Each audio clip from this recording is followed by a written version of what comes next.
titled Three More Woes. The third woe, just to get a quick start on it, portrays an evil empire builder. In Habakkuk 2, let's look at verses 12, 13, and 14. Woe to him who builds a town with blood and founds a city on iniquity.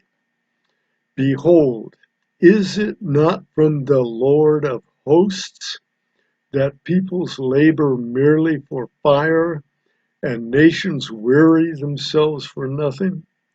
For the earth will be filled with the knowledge of the glory of the Lord as the waters cover the sea. God's not taking a back seat to anyone. The Empire of Babylon sought to be built on the backs of dead men caught up in the violence of the conquest for conquest's sake. And that's all Babylon was going to be doing. They were just simply going to plunder for the sake of plunder. And they didn't care who got hurt in the process. And like the Assyrians that Isaiah addressed, we spoke about those last time, the Babylonians were not undertaking the conquest to right some wrong she had been dealt, but simply to exercise power and accumulate plunder. Pure and simple, Babylon was an international criminal during that period of time. The Lord of hosts, Yahweh, will bring that empire to naught, of course, using the Medes and the Persians. Conquest for conquest's sake is not from God, but often accomplishes God's will. And that's what we're having in these cases. We're speaking of woes of the tool that God was using to bring Israel to repentance. It would eventually come to a forgettable end for the Babylonians. But be aware that the Judeans were not exempt from that sort of behavior either. What I'm referring to is Micah chapter 3, verses 9, 10, and 11. Micah writes this way, Hear this, you heads of the house of Jacob, and rulers of the house of Israel, who detest justice and make crooked all that is straight. Excuse me.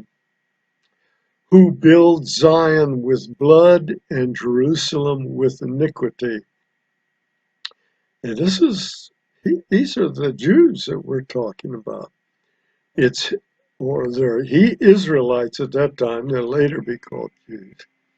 Its heads give judgment for a bribe, its priests teach for a price, its prophets practice divination for money, yet they lean on the Lord and say, Is not the Lord in the midst of us? No disaster shall come upon us. So they thought. Now, verse 13 of Habakkuk 2 switches focus abruptly, and it switches from the Babylonians to Yahweh. The Lord of hosts is often rendered as the Lord of armies or as Lord Almighty. Interestingly, verse 13 tells us that while Yahweh raised up the Babylonians to bring judgment to Judah, the behavior of the Babylonians is not part of what God had ordered them to do, and in the end would not satisfy them. That their cruelty would not have permanent payoff. While the Babylonians were doing God's bidding on the one hand, they still retained full responsibility for their evil actions. Excuse me. Babylon disappear, but God's glory will not. God will be glorified by Babylon's demise, as well as the role that Babylon played in bringing Judah to its knees, to repentance, and to restitution. While Babylon's self-exaltation, remember they thought pretty well of himself, while that will come to naught, God's glory will eventually spread throughout the entire earth and be universally recognized like a foretelling of Christ's rule in the coming millennium. In summary of Woe 3, we would say something like this. Babylon engaged in evil enslavement. God will be glorified and his kingdom established. Babylon will be overthrown in judgment, lex talionis. The fourth woe centers on the Chaldeans' debauchery. I want to read verses 15 through 17 of chapter 2. Woe to him who makes his neighbors drink. You pour out your wrath and make them drunk in order to gaze at their nakedness. If you think back for a moment, that sounds a bit like the situation with Noah after the flood. If you remember, he got drunk, he was naked, and the question of Ham and his son Canaan versus the other two sons, Shem and Japheth. You will have your fill of shame instead of glory. Drink yourself and show your uncircumcision, a word of derision for somebody in opposition to God. The cup in the Lord's right hand will come around to you, and utter shame will come to your glory. You have to drink the cup of God's wrath. That's not good. The violence, verse 17, the violence done to Lebanon will overwhelm you, as will the destruction of the beasts that terrified them, for the blood of man, and violence to the earth for cities and all who dwell in them. So perhaps, and not quite sure, if that's a reference to Lebanon, or whether Lebanon is actually a reference to Israel. Are we talking about the destruction of the forests of Lebanon to take wood for building and so forth? We don't fully know. But God's saying, whatever it was you did, not acceptable. So the fourth woe has been interpreted in at least two ways. Babylon was to force drunkenness on its neighbors, leading to degrading behavior, or Babylon was to force nations to drink the Chaldeans' cup of wrath and fury and degradation. In either case, the image is of one strong person forcing drunkenness, debauchery, and shame onto a weaker individual just to enjoy the debasing.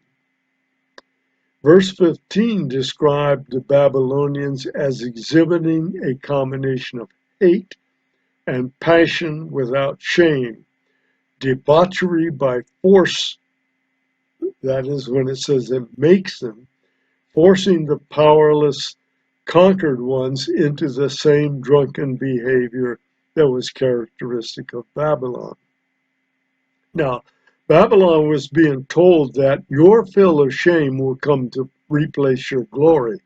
You think you got glory now, but your fill of shame is coming. And it's going to make you look much as if you were vomiting on yourself as a drunk.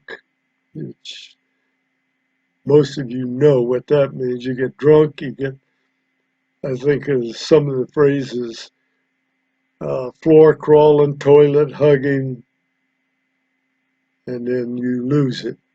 The expression your uncircumcision is a strong term of derision, as we mentioned, showing the maximal contempt for the one who is alienated from Yahweh. God's glory was great. The Chaldeans' glory was to turn to shame. The cup in the Lord's right hand is clearly the cup of his wrath and his retribution. Again, lex talionis. That's all through these woes. Verse 17 probably speaks of the Babylonian ruthless rape of nature, the forest, animals, other materials for personal gain. That was a reference to Lebanon. The sudden introduction of Lebanon likely refers to the land of Lebanon rather than the nation of Lebanon, although I don't think you can be sure of that one way or the other.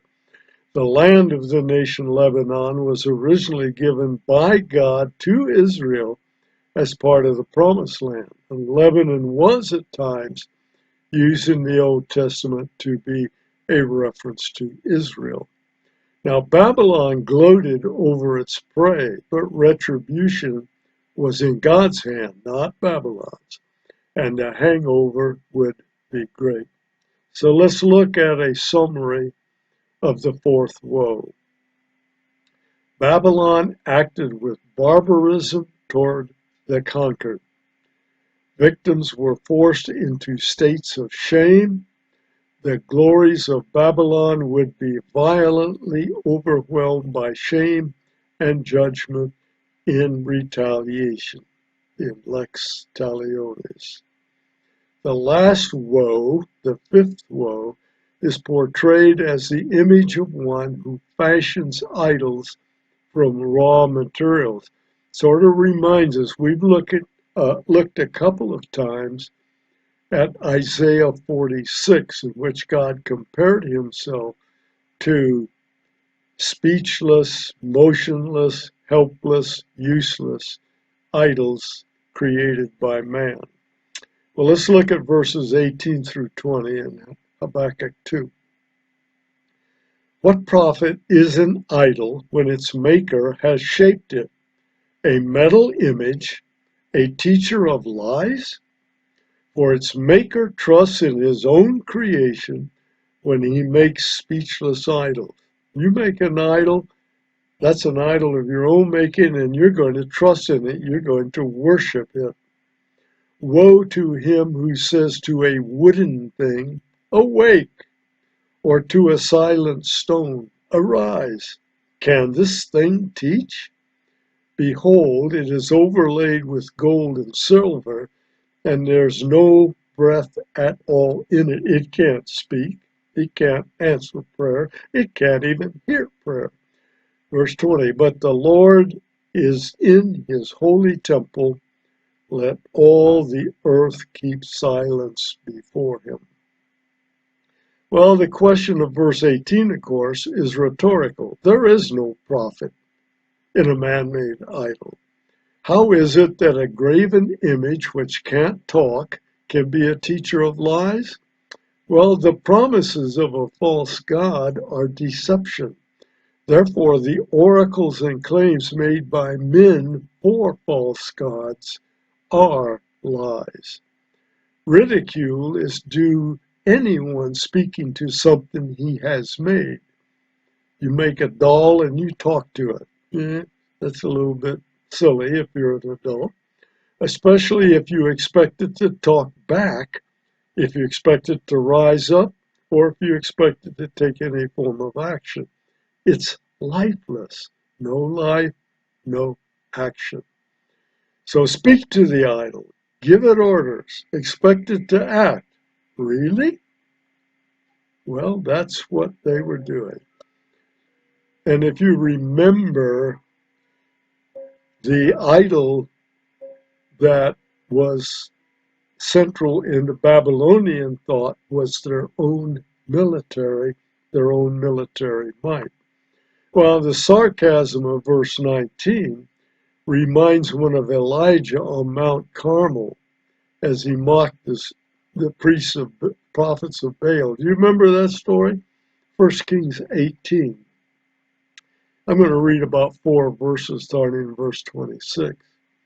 And they, the priests of Baal, or Baal, however you want to pronounce it, took the bull that was given them, and they prepared it and called upon the name of Baal from morning until noon, saying, O Baal, answer us. But there was no voice, of course, there wouldn't have been, and no one answered. and they limped around the altar that they had made. And at noon, here's Elijah. Elijah mocked them, saying, "Cry aloud, for he's a god." Either he's musing, or he's relieving himself, or he's gone on a journey, or perhaps he's asleep and must be awakened. And they cried aloud and cut themselves after their custom with swords and lances until the blood gushed out upon them. And as midday passed, they raved on until the time of the offering of the oblation, but there was no voice, no one answered, no one paid attention. Well, there's a slight departure. The woe appears in the second verse, verse 19, after the rhetorical question. In the other four woes, the woe appeared in the first line or the first verse of the three, but here it's in the second. Is that a big deal? I'm not sure, just different form. Moreover, the third verses in each of the other four woes were introduced by the word "for," even though some translations omit the word. But here, the third verse begins with "but." For, of course, means because of what we've just talked about in the first two verses. Here's what the third verse says. This time it says, in contrast, the third verse is going to say this. The first four third verses, the content is an extension of what followed the first two lines portrayed. But as we mentioned here, but introduces a contrast. Israel's Yahweh in counterpoint to idols. And again, it's similar to chapter 46 of Isaiah. Excuse me, this COVID is a bother. God is on his throne in heaven, where he is supposed to be, and he's due the respect and awe of a true sovereign, one who does hear, one who does speak, one who does act. A stark contrast between verses 19 and 20. In verse 19, the idol maker or worshiper must yell, cajole, encourage the idol in an attempt to rouse it to action. In verse 20, however, God's holiness commands silence. Yahweh has life. Idols do not. In summary of this fifth woe, we would say idols are dumb and lifeless, as are the false gods they represent. Now, they are an attempt to visualize a false god. Woe to the one who fruitlessly worships a useless idol. And Israel's God is alive and commands the silence of awe.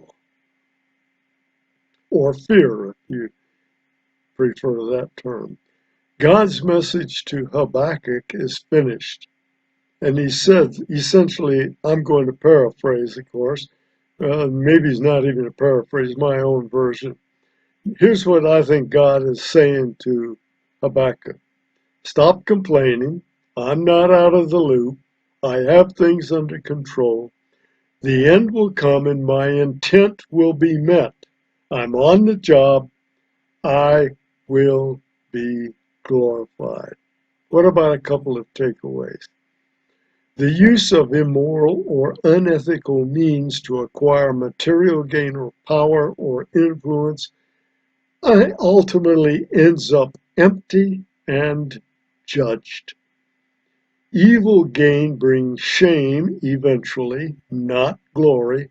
God will see to that, but he himself will be glorified always. Man-made idols are breathless, speechless, motionless, expensive in the end, and utterly useless. Even deflecting one's attention from the God of Abraham, Isaac, and Jacob. And that's exactly what happens with idols. Your attention is focused away from the one true God, our God. Well, in the next session, we're going to begin to wrap up Habakkuk. We're going to go into chapter 3. We're going to have a prayer, a petition, praise, promise, and much, much more. And we'll see you